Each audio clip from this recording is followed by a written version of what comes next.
Good morning, good afternoon, good night, everyone. Thank you. Thank you so much for joining us to the Spiritist Talk series promoted by the United States Spiritist Federation every Saturday morning at 11 a.m. Eastern Time. Today, I'm here so happy to host this talk by our very special guest, John Santos. John will be discussing rays, waves, mediums, mind. Before we turn over to John, I would like to do a short opening prayer. So I invite all of us to please take a moment to perhaps close our eyes and connect with God, connect with all the beneficent spirits, our mentors, guardian angels, all of those that are here today, inspiring this work, inspiring all of us who came to the live or afterwards, and especially inspire our friend John with insights and inspirations of peace, of harmony. So be it. John, thank you so much. It's so good to have you here today. Welcome. We hope you and your family are doing well. It is so good to have you here to discuss such a quite relevant topic, right? Science. As John will remind us today, scientists have become today's priests of the spirit. And I would say without desiring or even being aware of it, right? But it's very interesting. He will be discussing about our minds and how, according to Spiritism, right, the rays that we emit, our own spiritual dwellings will rise within our wave of the thoughts preferred by our souls. It is amazing, John, to put this in such a very scientific viewpoint of what Jesus said, to each according to his deeds. So with that, I would say thank you, John, for being here today. And I would just say, before John starts speaking and enlighten us with this, to me, very interesting topic, please allow me to introduce him. John John Santos has been a friend, but he's also been involved with Spiritism for more than 15 years. He is an active member of SEG Atlanta. He is a volunteer at Spiritist Radio. Professionally, John, not surprisingly, is a telecommunications engineer. He lives in Atlanta, Georgia, with his wife, Sylvia, and their daughter, Sophia. And before we move on, I just wanted to remind everyone, please send your questions, send your comments using the chat window. John will reserve time to address all your comments or your questions once he finishes his discussion. Now, John, please take it away, and thank you. So first of all, I'd like to thank the United Spiritist Federation for this opportunity of being here today, speaking to all of you. I also thank you for selecting Marcia to be the host, because as she mentioned, we're longtime friends. You know, she used to live here in Atlanta, and now she went to the great state of Tennessee, to help spread Spiritism over there as well. So without further ado, today we're going to talk about rays, waves, mediums, and minds. This this topic basically comes from the book In the Realms of Mediumship, that is from Chico Xavier and André Luiz, the Spirit André Luiz. And this is an introduction that was written by Emmanuel on that book. What is interesting to me, and I'll just leave it out there for you to do your own research and let me know if you find out something that I don't know. But this message, it was written on October 3rd, 1954, which is exactly 150 years from Allan Kardec's birth. Allan Kardec, the codifier of the basic works of Spiritism. He was born on October 3rd, 1804. So Emmanuel, in this message, in this introduction, he starts by saying, in his study the composition of matter, the 20th century science has gone from surprise to surprise, causing it to revive long-held beliefs. And he's going to talk to us about the advances of science, especially around the atom, just for us to understand that science's advances and that what we used to believe is no longer true, is no longer believable. We all know that when it comes to matter. So it tells us that almost 5 centuries before Christ, Democritus' teacher, Leucippus, theorized that everything was composed of infinitesimal particles, atoms, that were in constant motion. In spite of all of this, the classical culture continued to be based on the 4 principles of Aristotle's thought: water, earth, air, and fire, or the 3 elements of ancient alchemists: sulfur, salt, and mercury, in order to explain the many combinations of physical world. Well, nowadays we know that the combinations are based of atoms, right? So it always started in Greece with a philosopher coming up with a model or a theory, but from a philosophical perspective. And then it took some centuries, right? So it came in 19th century when Dalton scientifically for the first time proposed the corpuscular theory of matter, and highly respectable scholars began a period of investigation, renewing ideas and concepts based on the so-called indivisible particle, right, the atom. So there were extraordinary discoveries that open up and grand horizons to human knowledge. Crookes, as we see in the below image, discovers the radiant state of matter, and he studies cathode rays. Thanks to him, some of us, or many of us, had the television in our homes. And that's why it was called CRT, right? Cathodic ray tube. And that's where also the name of that application website, YouTube, comes from, because it's you inside the tube. It's making that analogy. But thanks to Crooks, we had our first televisions. And many of us, when we were younger, we had that type of televisions in our homes as opposed to LED or plasma TVs. And then Röntgen observes that invisible radiation passed through Crookes' tube wrapped in a black cardboard and discovers the X-ray. So thanks to Röntgen, we have the X-ray that helps us so much nowadays. And then Henri Becquerel, he was amazed by the subject, and he does some experiments with uranium while looking for radiations. And then he finds that there is something more to research.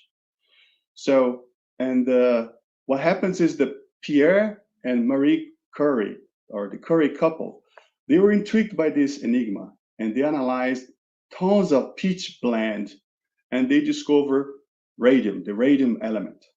So old scientific foundations or affirmations, they tremble.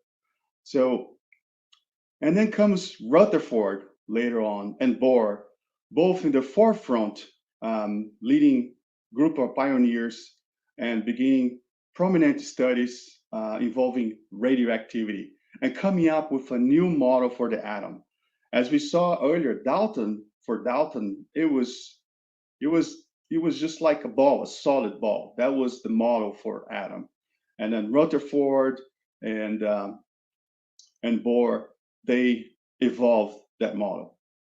So the atom experiences an attack against its fortress, if you will. It started as a solid ball to then turn into what we know nowadays, of having its nucleus and having electrons around it.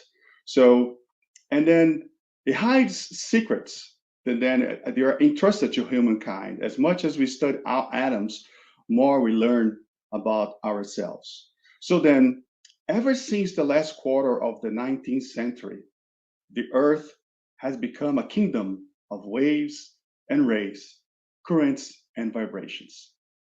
Everything pulsates with electricity and magnetism, movement and attraction. And also the study of cosmic rays has demonstrated the fantastic energies scattered throughout the universe, providing physicists with powerful instruments for investigating atomic and subatomic phenomena. So Planck and Einstein, they also construct a new and grand concepts, also helped by Bohr. So as we see throughout the centuries, atom has a history of evolution through the discovery of science. So the vehicle of flesh, the human body, is now nothing more than an electric vortex governed by consciousness. So each tangible body is a bundle of concentrated energy. Matter is transformed into energy, and energy disappears to give away to matter. So, as Marcia said in the beginning, during the introduction, so the scientists raised to the status of investigators of truth, chemists, physicists, geometricians, mathematicians, and so on, have become priests of the spirit without desiring it. Due to their ongoing studies, materialism and atheism will be compelled to vanish for lack of matter. The base that had endured their negativistic speculations will be gone. Laboratories are temples in which intelligence is driven to serve God. Personally, to me, that's a very interesting topic because many people consider that they see an antagonism between religion and science. However, in Spiritism, we see that they walk hand in hand. Science is not against God. Science reveals God with its discoveries, more and more getting closer and closer to God. So,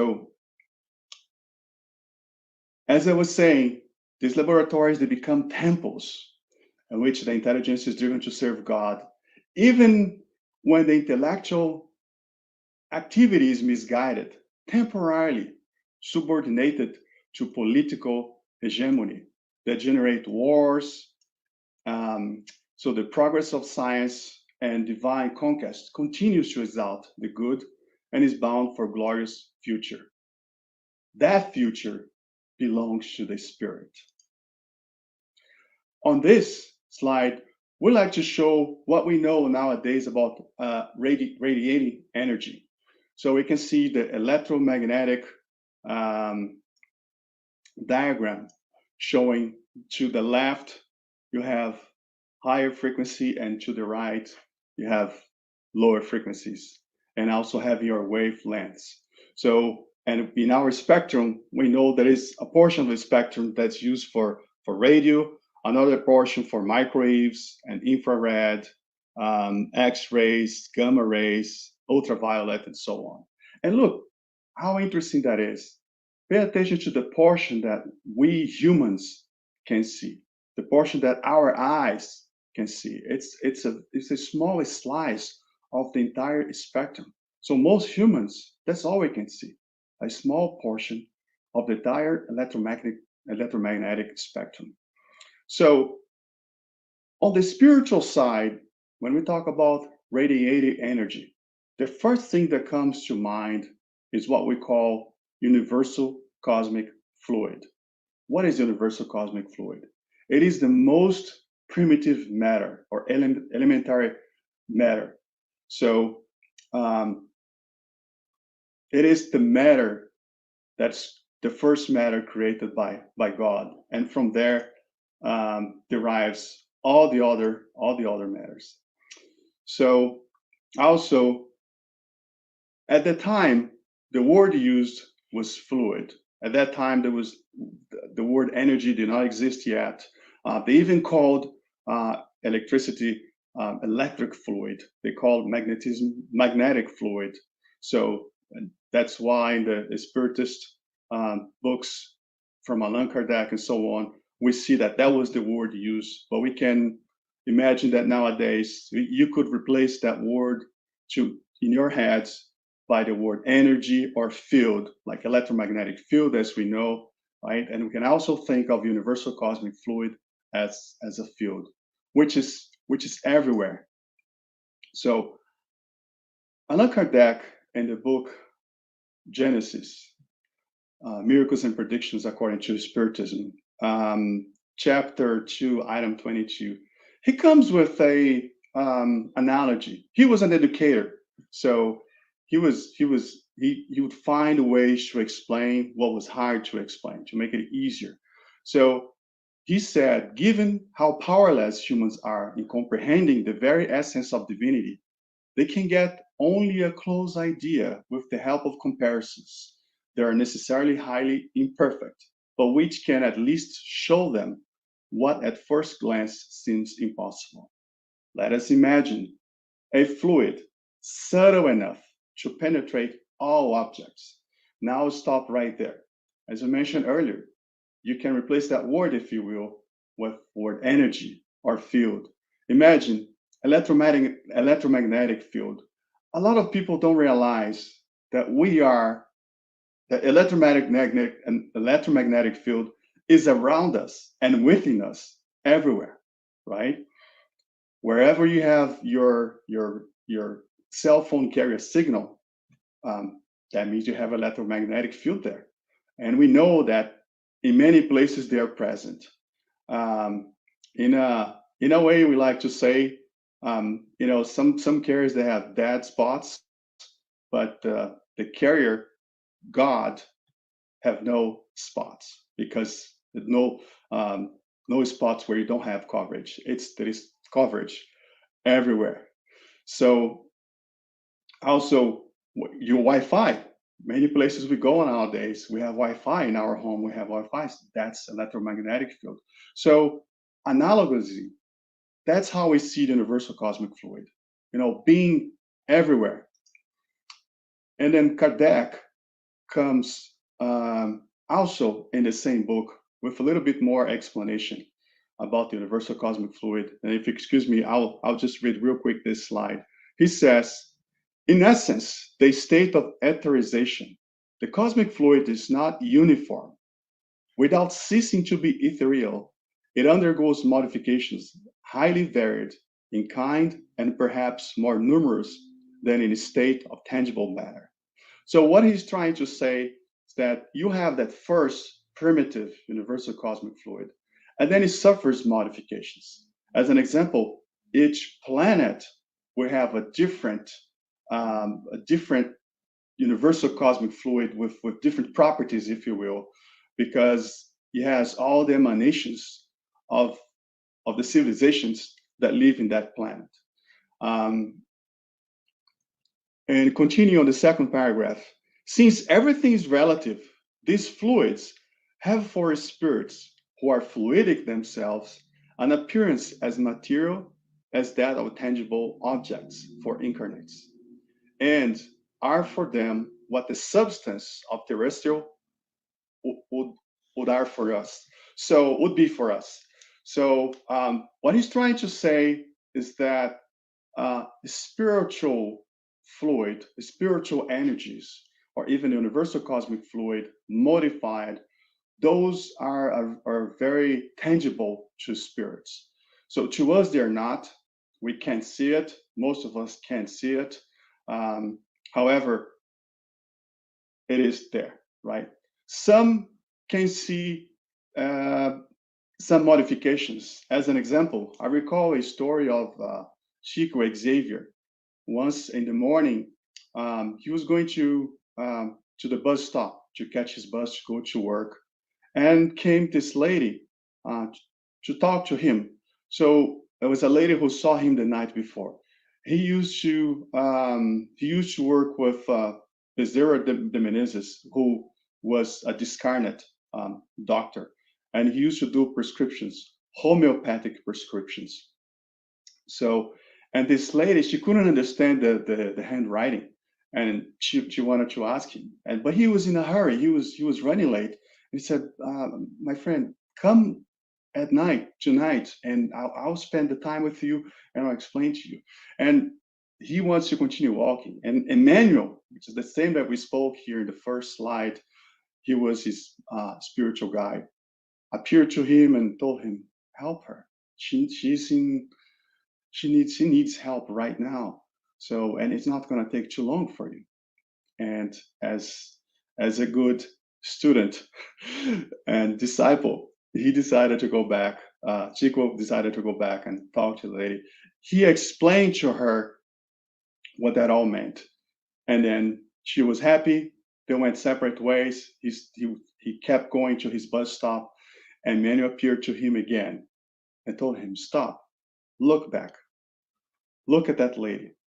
So he saw something, a fluidic white energy coming from her and then towards his chest. It was good emanations, it was good energies that was coming to him, because she was grateful for him. She was so grateful that those energies were being emanated by her towards him. So it's an explanation here as an example of, some people with some mediumistic possibilities. Some people can see these spiritual fluids, if you will. So basically thought and will are for spirits what hands are to humans. And Kardec explains that by means of thought, they impress upon fluids this or that direction. They agglomerate, combine, or disperse them. They form them in ensembles having a single appearance, shape, and certain coloration. They alter their properties as chemists alter gases or other substances, combining them according to certain laws. It is the great workshop or laboratory of the spirit life. So basically, with the thought and will, spirits can maneuver the spiritual fluids, if you will. So the analogy that I like to make always is when we look at our cars, maybe not the cars that are newer, but older models where you have a radio and you have two dials, one for the volume, another one to select your frequency, right? So selecting the frequency, you are on now making an analogy, you are deciding if you're going to emanate or connect with higher frequencies, or if you want to go into the lower frequencies, lower vibrations. Will is basically that volume. So, as an example, we can do a prayer, we can do a heartfelt prayer, which that's the most important lesson that Jesus taught us about prayer. What matters is that comes from the heart, not the amount of words that we're speaking, right? So you can have that heartfelt prayer. So I'm going to that high vibration, and also I'm putting that volume up there, so that will reach far away. Whereas I can do a prayer that I'm not really connected. Basically, my volume is down. I can be on the high vibration because prayer, my intention is to connect with the higher realm, higher spirits. But then because that prayer is not heartfelt, the volume is down. Imagine if I do prayer that are just coming from the lips, because it's possible to do prayers that you're just memorizing and just saying the words, but you're not feeling those words. Your volume is almost zero. So the will is almost lacking there. So that's what Kardec is trying to say here. Because remember, he's talking about spirits, but what are we? We are spirits. We are incarnate spirits. The difference between us and the so-called spirits is that we have a body at this time, temporarily, right? So Kardec continues. Again, this is Genesis chapter 14.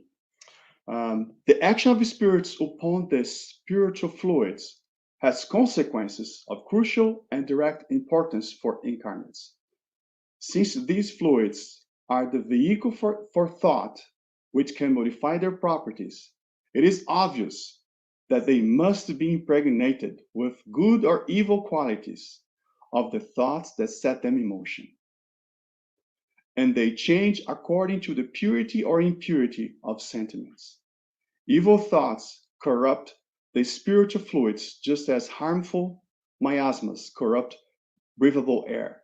The fluids that surround evil spirits or which are protected by them are therefore noxious, whereas those that receive the influence of good spirits are as pure as the spirit's degree of moral perfection allows.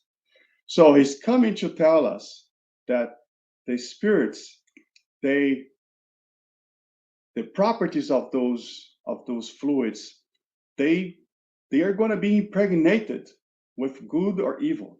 So one analogy that we like to do, think of smell.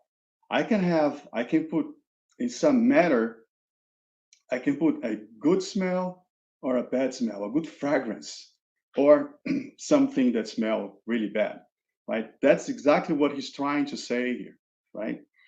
So, and if we go back, remembering the words of Emmanuel in the realms of mediumship, we need to realize that now more than ever, people see themselves as consciousnesses held amid forces and fluids that are temporarily combined for education purposes.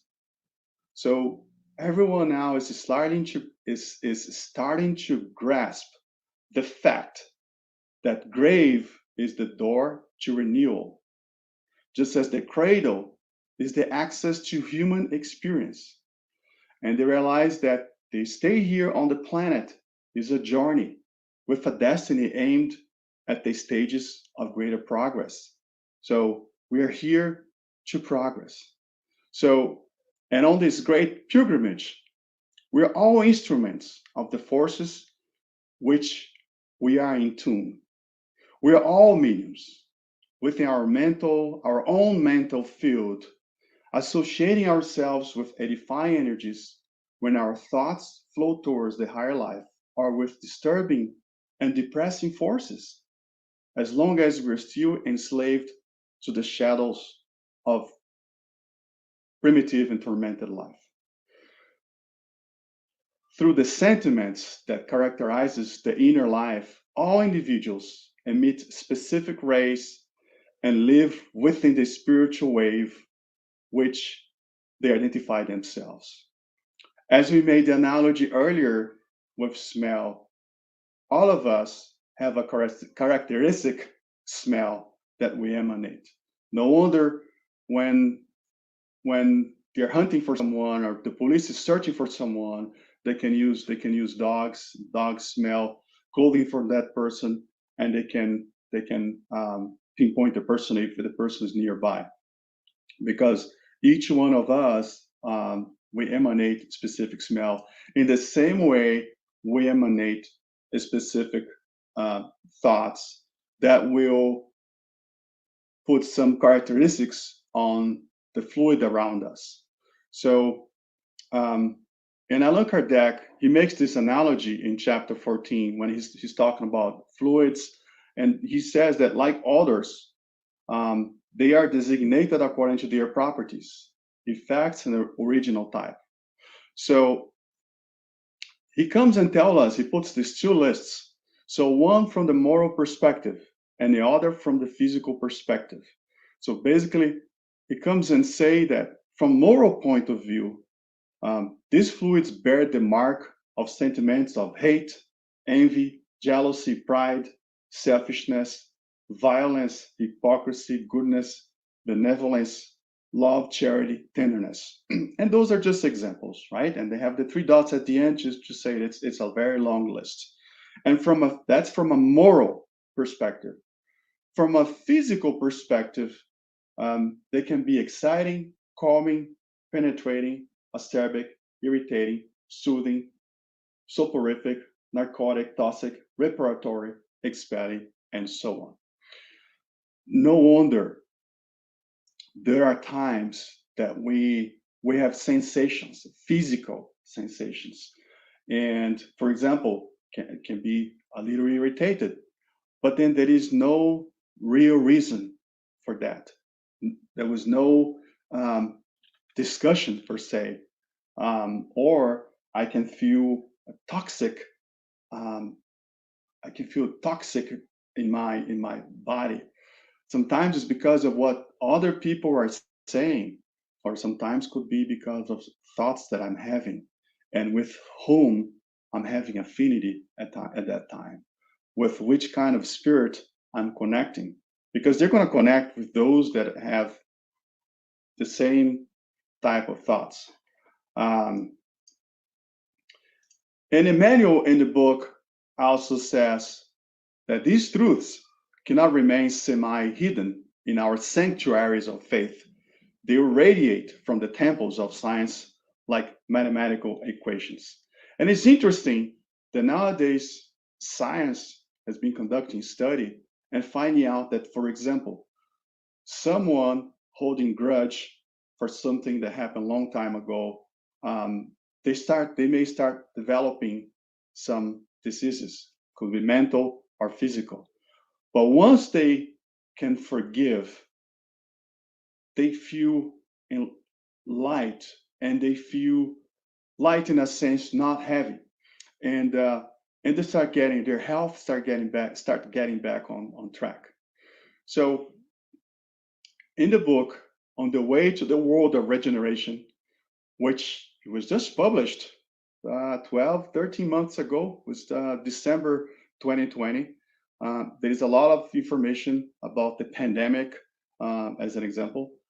So this book is from Divaldo Franco with the spirit Manuel Filomeno de Miranda. And Manuel Filomeno, at the end of chapter 1, he says, when human beings understand that the world is made of resonances, their thoughts and conduct will obey different selective criteria. So if I know that I'm having certain bad thoughts and that I am attuning with people and spirits having about the same thoughts, and maybe that's not something I want for myself. So I'm going to push myself to get away from those thoughts and replace those thoughts with some other different thoughts. I can tell you that some of us spiritists, because we have the knowledge, we do that. Sometimes come bad thoughts, and we try to think of something else, or even mentally say something to ourselves for us to get away from that. This book also, just as a FYI, this book also mentions vaccine, which talking about the pandemic. And it was interesting to me because it refers many times, it called it life-saving vaccine. So to me, it was very interesting that. And also, as far as going back to the consequences of our thoughts, to remember prayer as a powerful tool, because with prayer, we're connecting with higher order spirits. So if I'm having some low order thoughts, if you will, and I want to get away, sometimes a prayer. Sometimes it happens that something happens to irritate us, and you get so irritated. But imagine you have to do some important work, especially helping someone, right? Helping someone physically or mentally. Let's say you're supposed to call someone to help console them, and then something happens and basically trying to distract you, and you're getting irritated, and you need to keep your composure in order to go and console someone else. So one of the tools that can be used at that time, at that very moment, is a prayer, because then we might be connecting with lower order spirits, and with the prayer, we're going into the higher orders and disconnecting from the low order spirits. In the book Missionaries of the Light, also from André Luiz, the instructor Alexandre says, just as the physical body can ingest poisonous foods that intoxicate its tissues, the pure spiritual body can also absorb degenerative elements that corrode its energy centers, with repercussions on the material cells.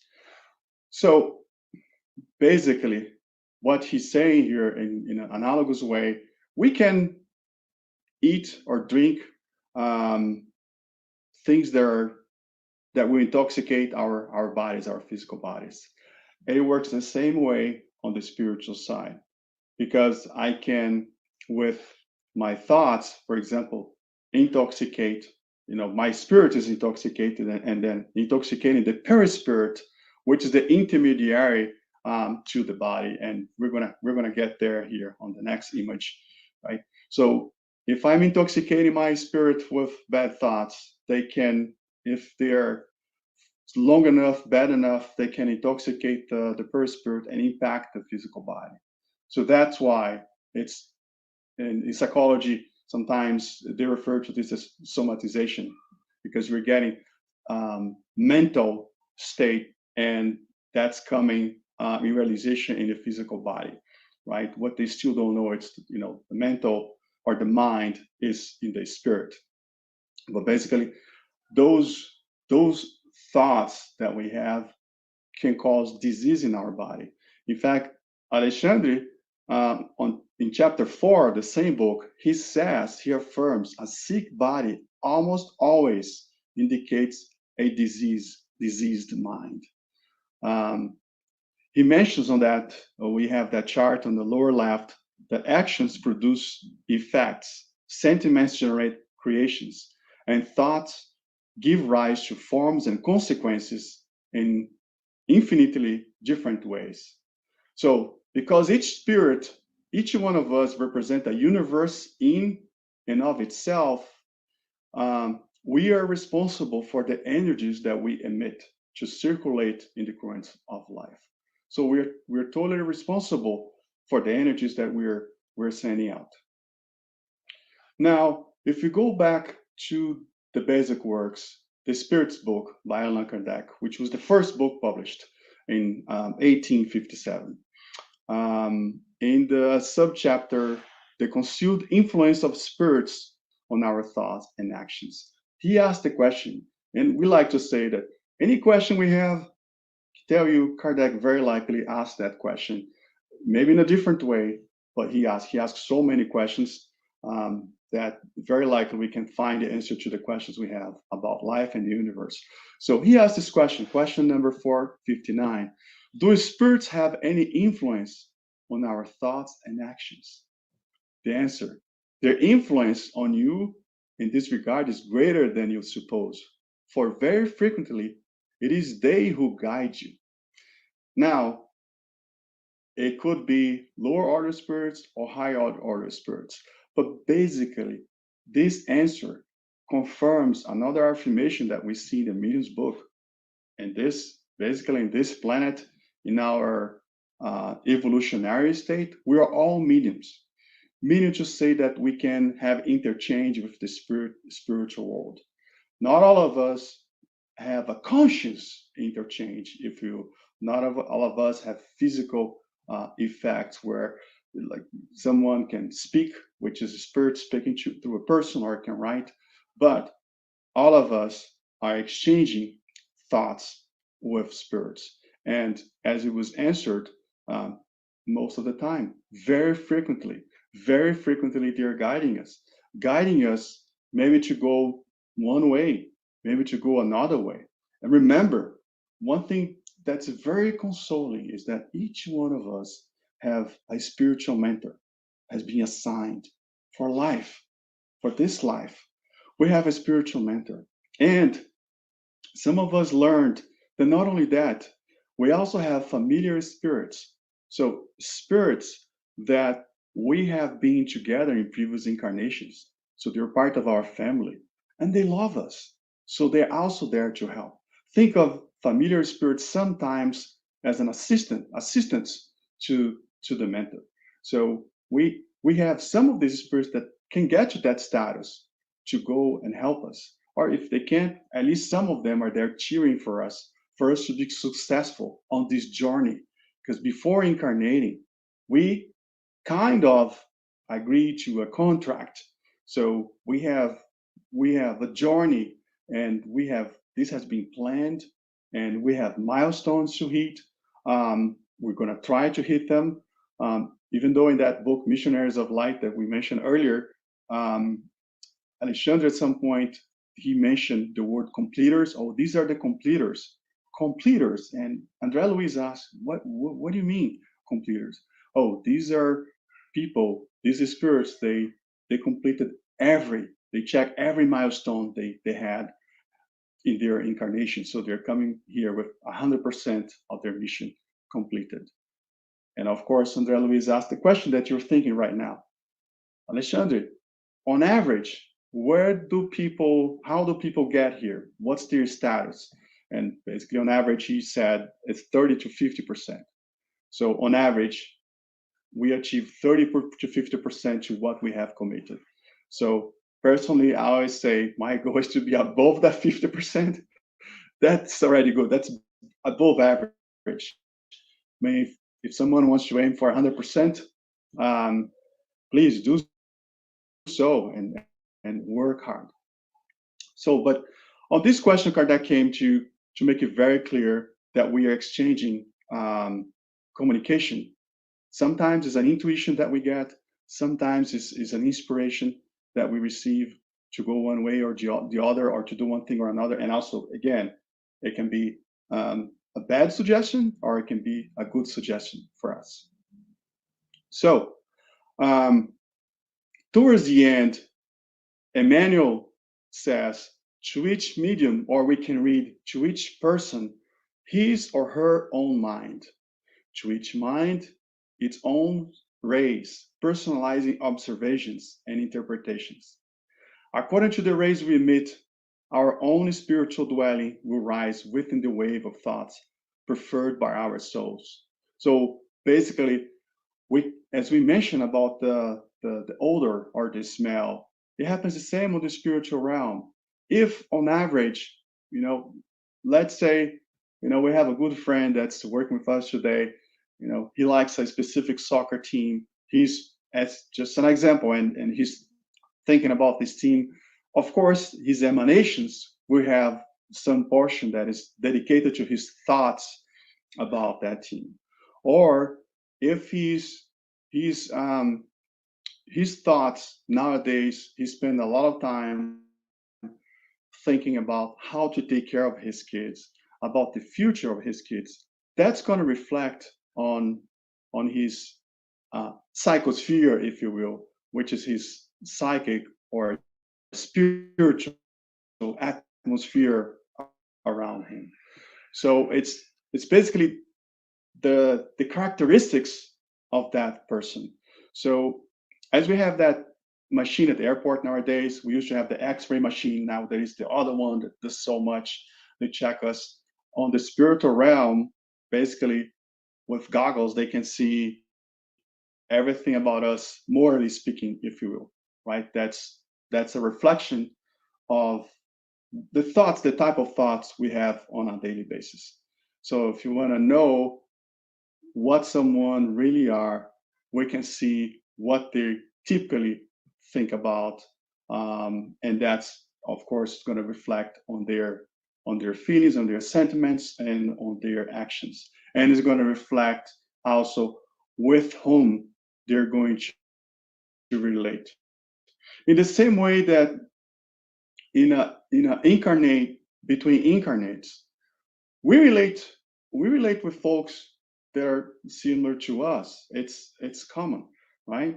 As that example of a friend cheers for a certain soccer team, of course he's going to watch the game and he's going to have friends that are cheering for the same team, right? On average, he may be nice enough to invite someone who's supporting the other team, but he's going to have relationship with people that supports the same team.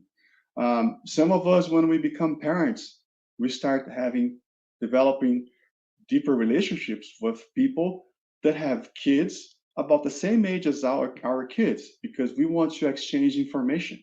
So then we have an affinity with those people. So as Brazilians, as an example, we have affinity with Brazilians. And depending on the state, you're going to have affinity with someone that's from your state. Or as Americans overseas, we have observed you're on a trip, you're overseas, and a couple Americans meet each other. Oh yeah, where we're from? Then it start talking. So there is some affinity there because they have something in common. So the same thing happens between incarnate spirit, or called soul, as defined by Allan Kardec in the introduction of the Spirits book, and spirits per se. So between souls and the spirit, and of course between spirits themselves on the spirit realm. So that affinity is what attracts them. Like sometimes I meet someone, and for the first time, either sometimes I have a good impression. Some people say I felt a good vibe, or a bad first impression, but impression from an energetic energy field, if you will. And we don't know how to explain. We don't know how to explain. We on our daily lives, Spiritism explains this, but for most people, they can't explain. For some reason, I like that person, or for some reason, I dislike that person. That is because there is affinity there, or there isn't affinity there. It could be something that was past in previous lives, and now is flourishing. Because if they did something that was not good for each other, of course, when they meet, they're going to feel that energy, even though they don't remember the past incarnations, but in their subconscious, it's there, and as a spirit, it's there, right? So, in essence, Emmanuel was trying to say here that is the same as repeating, to each according to his deeds, to each according to his thoughts. Again, he wrote this October 3rd, 1954, exactly 150 years from Allan Kardec's birth. So to me, that's an enigma. If someone wants to study, research, and let us know, please do so. So once again, thank you for the time. Marcia, I think now we're going to go to Q&A. Yes, sorry, I was on mute. Thank you. Thank you so much. I'm really excited to see such a great discussion, right? And wanted to remind everyone, this is our time for us to discuss. And we are open for your questions and comments. And let's see if we have any here.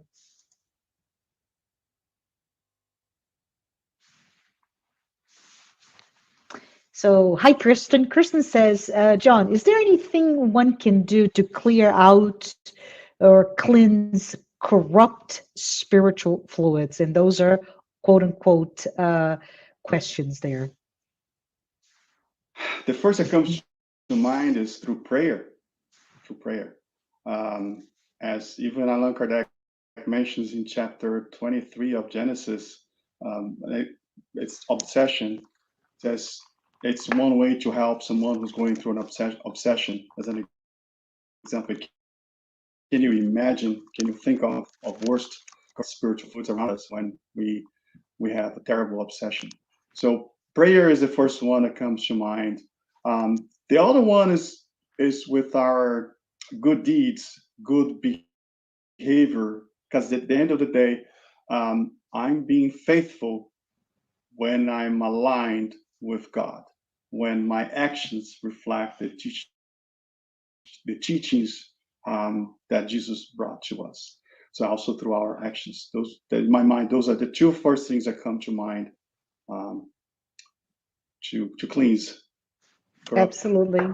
Yeah, no, this is great. So prayer and good deeds. So Kirsten follows up with, can only the person who has the corrupt spiritual fluids, again, under quotation, cleanse or clear out their own corrupt fluids, or must we employ the help of others? Good questions, Kirsten. Very controversial. Great Go ahead, question. John. I think the answer is in the previous one as well, right? Because can only the person has to cleanse or clear their own. So they can use the help, which prayer. And I can tell you personally, and some other friends, sometimes when we feel situation is not doing well, or we sense that maybe something spiritually is influencing the situation, besides doing prayer, we ask others. Sometimes we send a message, say, please pray for me. I need prayers.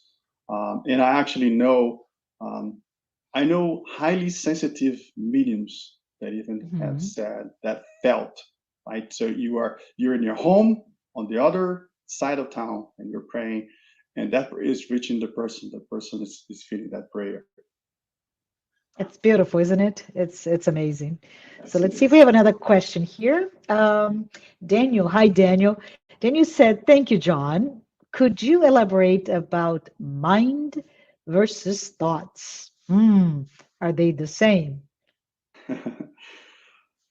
So the first thing that came to mind is when you look at the cellular system, cellular network, you have the base station, quote unquote, people call it towers. So that's would be analogous to mind, is the generator of those electromagnetic waves. So the same thing, our mind is the generator of thoughts. So mind generate the thoughts, and that they're not the same. I love your analogies, John. Thank you. So let's see. I hope, Daniel, that this makes sense. It makes complete sense to me. So thank you. So the Spiritist Network sent this interesting question now. Your analogy between the quality of prayers and radio buttons for frequency and volume is interesting. Can you discuss how to increase the volume of our prayers? And I think it seems that prayer is a theme, right, on the question. So, John, I'd love to hear from you. Yeah, and it's very good. to me, especially at this time of pandemic, it's a powerful tool that we have in our hands. It's free. You can do it anywhere. Mm-hmm. So it's a self-healing tool, if you will, right? So discuss how to increase the volume of our prayers. So number one, scientifically, it's been shown that when we close our eyes during our prayers, there is more activity in our frontal cortex. So it's an indication that we are increasing the volume. We're better connecting. And in fact, I think some of us can tell that it is way harder to do our prayer with open eyes, right? That's one. The other one is really focus on the words, focus on the feeling, on the sentiments and the words. Because sometimes we can do a prayer, but we're thinking about the next thing, right? So as an example, I had a habit, and to me it's always one thing that's important about prayer are triggers, like to do our daily prayers. So Mm-hmm. create triggers because it reminds you. So before the pandemic, I had a trigger that I knew wasn't perfect. A trigger was parking at the company parking lot, like going to work. And because I worked 5 days a week and not 7, so typically I remember in the morning I had this issue, like to remind myself to do the morning prayer. So, but then I could be there in the car. Imagine if I'm there and I'm already thinking about, I'm getting out of the car, I'm getting to the elevator, I'm going there, I have this meeting. So that's why, to me, focus. It's important to say, okay, I'm going to do this prayer, and it's going to be a minute or 2 minutes. Right? It can be longer if you have more time. Sheikh Xavier used to do 40 minutes, right? But what's important for us in our state is just to do it. So I'm going to say, okay, I'm going to do this. Put my phone on do not disturb. It might be only 2 minutes, but you never know. A message may come, and there you go. You get distracted, and your volume goes down. So to me, focus. That's the other one. Close the eyes. Closing eyes again help you focus and feel the words. Like we have a relative that came to our spirit center many times, and she used to ask, "Why don't you do the Lord's Prayer?" So, and I explained that in Spiritism, we learn what's important are the words that are coming out of our hearts. It's harder to do a memorized prayer, and the Lord's Prayer will be memorized, but you can do it as long as you feel the words. And there are so many teachings in that prayer that coincides with Spiritist teachings that are so beautiful. Love it. Thank you, John.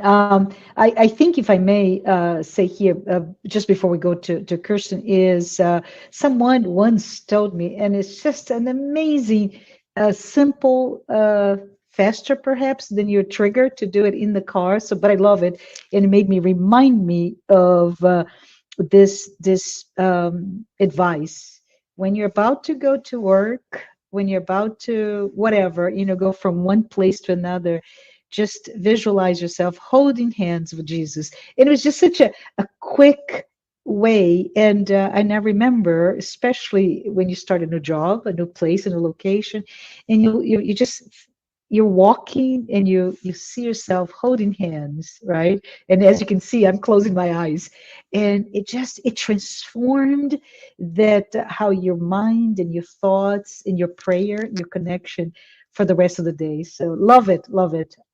So let's see what Kirsten's question said. So Kirsten said, is there a time frame from when one feels or has negative thoughts and it imprints on the spiritual fluids and then manifests within the physical body? Is it simultaneously or does it take a week? Can I you don't. answer that? As someone from science, I don't have the data itself, but we we know it depends on how long you keep having those thoughts, right? So if I keep having um, certain thoughts, it can imprint you my spiritual fluid and then manifest in the physical body. So to me, being repetitive and being long enough. So maybe someone that has high sensitivity could be faster, but I can think in terms of months or years for the average person, right? It's what we call ideation, right? Or obsessive fixed ideas. So all of those terms can be used, that repetitive, compulsive way of honing in, and that can imprint ourselves as well. I'm Yeah, thinking. and Yeah. we can use this to our advantage. We can do the opposite. Yes, yes. And Divaldo Franco teaches us. He talks to his organs, and so, if I'm not mistaken, another reason that says that we could talk to ourselves, right? Divaldo Franco had a problem with organ. I can't remember if it was the pancreas and he was talking to this organ to help heal. I Right? love it. I love it. Yeah. So let's see if we have another question. We have a few more minutes. Freddie, hi, Freddie. He's saying, good morning. So telepathy will be part of fluid or waves coming to us via the universal fluid? Yes. So telepathy is thought, right? So everything we're talking about here is thought. Even prayer is thought. And the way the media for thought is universal cosmic fluid. And remember, universal cosmic fluid is everywhere. So in the same way that some of you now are seeing me through the internet and the signal is getting to your home via a coaxial cable or getting to your home via a fiber cable, right? Or via cellular network or via Wi-Fi. So those are all medias, right? Specifically those cables that I mentioned earlier. So again, the difference, I always say God's carrier is universal. It's everywhere. There are no bad spots in his carrier.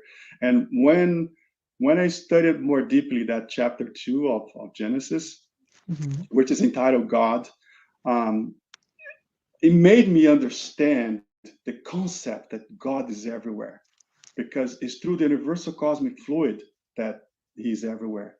So um, the right question sometimes is not, does God know what I had for breakfast? The right question, or the answer is, God is in the breakfast, because the universal cosmic fluid is everywhere. So it's not, we need to forget the concept of, oh, it's heaven, right? So God is there and I'm here. No, God is everywhere through the universal cosmic fluid, which is Yeah. media for our thoughts. Yes, yes. I love the technological references, right? We can really go into that for a long time because it explains a lot of those very, very abstract thoughts. But I love the idea that very simplistically, God is in your breakfast. God is in us. We are in God, right? So it's mind blowing. But anyways, let's see if we have another question. Yes, we have from the Spiritist Federation. You mentioned Spiritism does not see religion and science as antagonistic to each other. Would you mind speaking a little bit more about it? Is Spiritism a religion?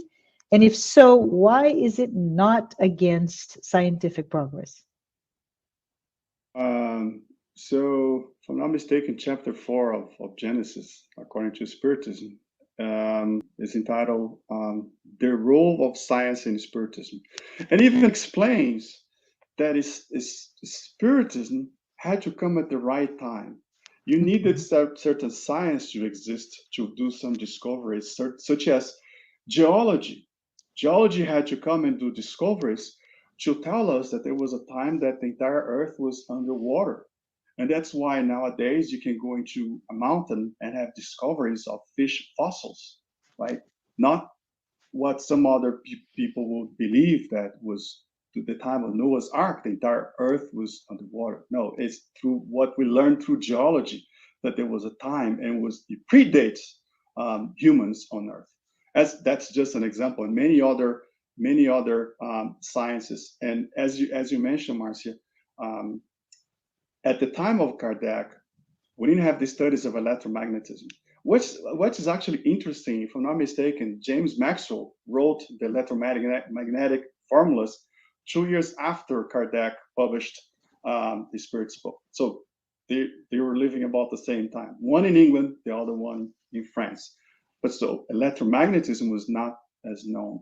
But you see how much it's easier nowadays to explain thought, make an analogy with electromagnetism. That's part of our lives. I mean, everyone has cell phone signal, has Wi-Fi around them, and many other, the microwave oven, that's another one that has electromagnetism in it, right?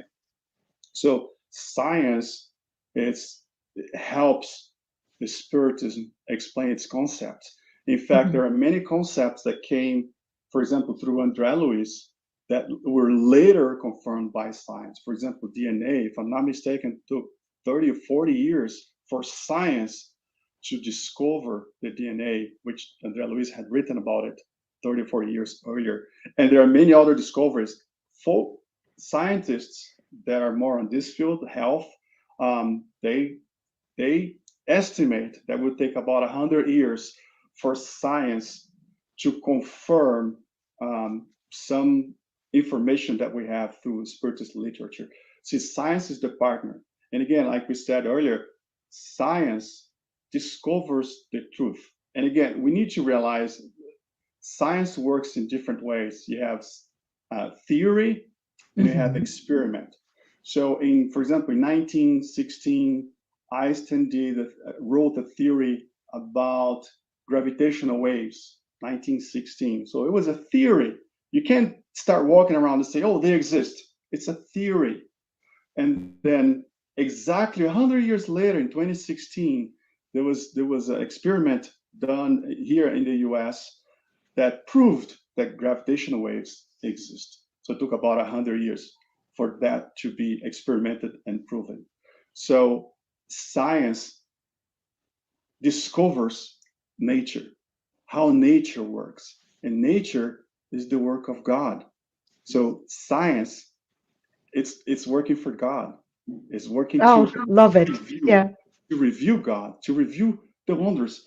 Boson-Higgs, for example, boson-Higgs particle is not the universal cosmic fluid yet, but it's getting close because it's getting to a point where it's finding out that there is one particle, there is one matter, quote unquote, that's everywhere, right? Which we know there is universal cosmic fluid everywhere. But to me, the boson-Higgs, it's in that direction of one day discovering the universal cosmic fluid. Absolutely. And Fascinating, isn't it? Yeah, go ahead. Last thing, because it's a Spiritist religion. Personally, I prefer the definition that the Spiritism is that 3 in 1. Spiritism has 3 aspects, right? Philosophical aspect, moral, ethical, or religious aspect, if you want to call that, and the scientific aspect. To me, if we focus in only one, it's like having a 3-legged stool and you're removing the other leg. So if I remove the ethical, moral, or religious aspect, then I'm going to fall, right? If, let's say, for example, I heard sometimes the stories of people being asked to do a lecture not speak about Jesus. You can't, I mean, if that lecture was about Jesus, even this lecture, right? I had the phrase from Jesus, even though it was more scientific. You can't do that. You can't remove one of the legs of this stool, right? So you have the philosophical, the scientific, and ethic, moral, or religious.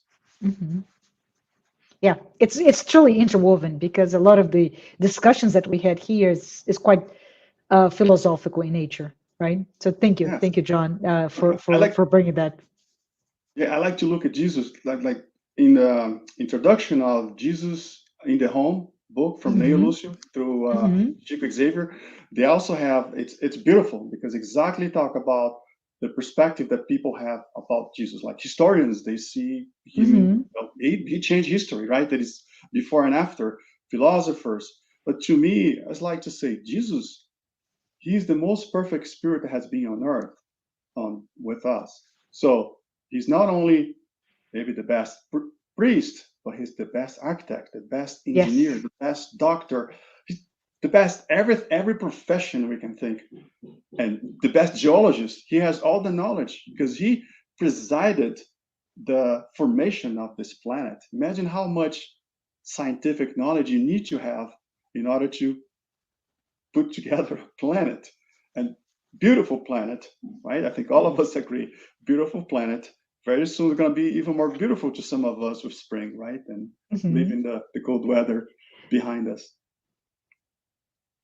And putting my head not as a scientist or engineer, but as a project manager, the right sequence, right? You mentioned some of the things had to come with time. Our understanding, scientific thoughts come with time for us to truly understand some of the more abstract concepts that were even given to us already. So awesome, awesome. Thank you so much. Yeah, Can I say go one more ahead. thing? Because I'm Yes. looking at that question. There are so many. Just one last thing. Why is it not against? Why is it not against scientific progress? Just made me remember that I think in chapter 1 of Genesis, according to Spiritism, Allan Kardec wrote, and don't remember exact words, but he said what he wrote there is, the Spiritism and science walk hand in hand. But if one day science proves something wrong in the Spiritist literature, follow science. That's it. Yeah, and I may also, for all of us who are here, just remind ourselves that mid 19th century, right? A lot of discussions were found regarding what is religion. And I think there's also a connotation there. Just the word religion needs to, and you mentioned this, John.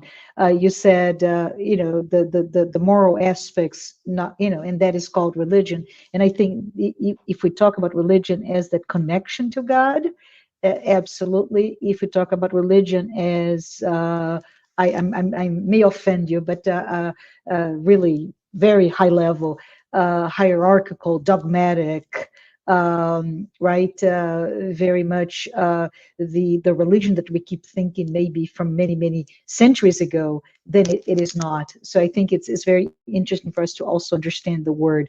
Is it a religion? Yes, it is. But as it exemplifies our connection, our God within us, like you said, it's everywhere, including in us and us in them and in it, in God. But anyways, I think we have another question, and maybe it may be our last one. So let's see. U.S. Spiritist Federation said, can you explain the difference between affinity and resonance? So I'll start with resonance. That's easier for me. Resonance, physically speaking, is when you have two generators of frequency that are on the same frequency. So sometimes, for example, in with microphones, sometimes you hear that high frequency, loud noise. It's because they were resonating, right? Affinity, we can think of chemistry, but also thinking of spirits or people, is when we think alike, right? We think alike. We have things are common, so we're going to have affinity. Again, also comes from chemistry, where they can have, I think, what's called covalent connections. See, I don't remember much about chemistry, but trying to go all the way back there. So they were sharing electrons, right? But yeah, they're in a way they're similar, because I know in, like, we can say in Portuguese or in English, that resonates with me. It's something that I like. But just physically, is that both are in the same frequency. That's what resonance means. So to me, they're very similar. But the word that's more used to say that people are they kind of like each other, can't find a better term. They have affinity, right? Because there is affinity between them, and sometimes people, they work together. I can tell you an example. Later today, there is a class that needs to happen, and the person who was supposed to be the facilitator won't be able to do that, and asked me to substitute. I said, okay, I can do this, and it's the last class, and I asked someone to join me, someone that I have affinity. And some people have seen us doing a lecture once. I think we did it once. They asked, did you guys rehearse? No, we didn't rehearse. We barely talked to each other before the lecture. So because of all of that affinity, because of the friendship that we already have. Awesome. Awesome. Thank you. Thank you for your explanation. It really makes sense to me, right? And I hope it makes sense to everyone else. I think we're at the end, John. So I just want to say thank you, thank you, thank you, thank you, everyone else. It's awesome to have you here, right? And we are, as we say, we meet every Saturday, and this is just the last in January of this year of our weekly Spiritist Talk series. Next Saturday, I have to be very proud because next Saturday, which is the 5th of February at 11 a.m. Eastern, please don't miss me. I will be speaking, and it's a really interesting discussion. If you don't mind, is very to me very delightful topic. It's found in Luke, it's found in Matthew, but it's also the 24th chapter of the title, the 24th chapter of the Gospel according to Spiritism. Do not hide the light under a bushel. So hope you can meet me here next week. And I want to also take this time, Jonah. I would ask you to close today's with a prayer. But before we get there, I am also very, very, very excited to announce that the United States Spiritist Federation has just released this amazing class. It's a virtual course, Initiation to Spiritism, and it is delivered every week. There's no charge, it's free, and it's really meant for anyone who would like to learn or even review the basic principles of Spiritism as it was explained by Kardec in 1857. So it is, just to, in a nutshell, it is self-paced, right? It's composed of 30 lessons and 8 interactive Q&A. I'd love to see that. And they will be released week by week on Sundays. So tomorrow, if you can, please go to the www.spiritist.us, and you can visit the course page of that website to receive the reminders and also get to the content. It is Sundays at 10 a.m. Eastern time. So tomorrow. So thank you so much, John. And I would like to end this talk today with gratitude, and especially understand that you can speak with a loud volume a prayer for all of us. Took me 1 second to realize what you meant. Loud volume. Okay, let's do that. Let's connect to the higher realms, higher frequencies. Let's close our eyes, elevate our thoughts to God, thanking Him for our health, thanking Him for our friends, for our families, thanking for the environment of our homes, and asking Him to protect each one of us, to bless our families, friends, to emanate